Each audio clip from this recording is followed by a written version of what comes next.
തൊട്ടടുത്തായിരുന്നിട്ട് പോലും ഒരുപാട് ബ്ലോഗേഴ്സിന്റെ വീഡിയോ കണ്ടു പോയേണ്ടി വന്ന ഒരു സ്പോട്ടാണിത്. ഇനി സ്പോട്ട് ഏതാണെന്ന് ചോദിച്ചാൽ നമ്മുടെ നീറമൻകര ബണ്ടെന്നോ വാഗ്വേ എന്നോ ഒക്കെ പറയാം. നല്ല വിശാലമായ ഇന്റർലോക്ക് ഇട്ട വഴിയായതുകൊണ്ട് തന്നെ പാപ്പം പറപ്പിച്ചു വിടുവാണ്. നമ്മൾ ഈ ബൈക്കിൽ പോകുന്നത് വാഗ്വേ അവസാനിക്കുന്ന ആ ഒരു സ്പോട്ടിൽ നിന്നാണ്. ഈ വഴി നേരെ വെച്ച് പിടിച്ച നമ്മൾ ചെന്ന് എത്തുന്നത് നമ്മുടെ കരമന പാലത്തിന്റെ അവിടെയാണ്. പക്ഷെ ഇതിനിടയ്ക്ക് കുറച്ച് സ്ഥലം ഇനിയും പണി തീർക്കാനുള്ളതുകൊണ്ട് തന്നെ നമുക്ക് ബൈക്കിൽ അത്രയും ദൂരം പോകാൻ പറ്റില്ല. വേണമെങ്കിൽ ബൈക്ക് ഒതുക്കി വെച്ചിട്ട് നടന്നൊക്കെ പോവാം. പിന്നെ വണ്ടി ഒന്ന് തിരിച്ച് നേരെ നമ്മൾ കരമന പാലത്തിന്റെ അവിടേക്ക് പോയി. പ്രകൃതി ഭംഗി ആസ്വദിക്കുന്ന എന്റെ ക്യാമറമാൻ കെട്ടിയവനാണ് ഈ ഒരു തല ചുറ്റിക്കുന്ന ഷോട്ട് എടുത്തത്. ഞായറാഴ്ച ആയതുകൊണ്ട് തന്നെ നല്ല തിരക്കായിരുന്നു.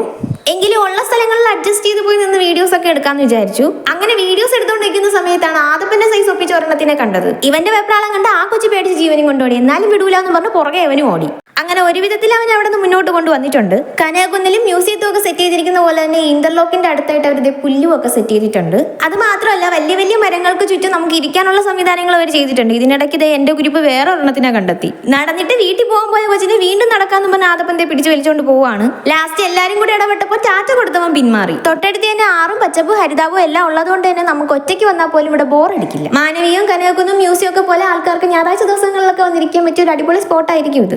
ഈ ഒരു പോർഷനിലായിരിക്കും കൂടുതൽ ആൾക്കാർ റീൽസ് എടുക്കാനും ഫോട്ടോസ് ഒക്കെ എടുക്കാനും വരുന്നത്. പിന്നെ നമ്മളും അങ്ങോട്ട് ഇറങ്ങി 2 ഫോട്ടോസ് ഒക്കെ എടുത്തു. ഇനിയും നമുക്ക് കുറച്ചുകൂടെ മുന്നിലോട്ടൊക്കെ പോകാനായിട്ട് സാധിക്കും. പക്ഷെ ആദപ്പന്റെ കയ്യിലിരിപ്പ് കാരണം നമ്മൾ അവിടെ വെച്ച് നിർത്തി നേരെ വീട്ടിലേക്ക് വിട്ടു.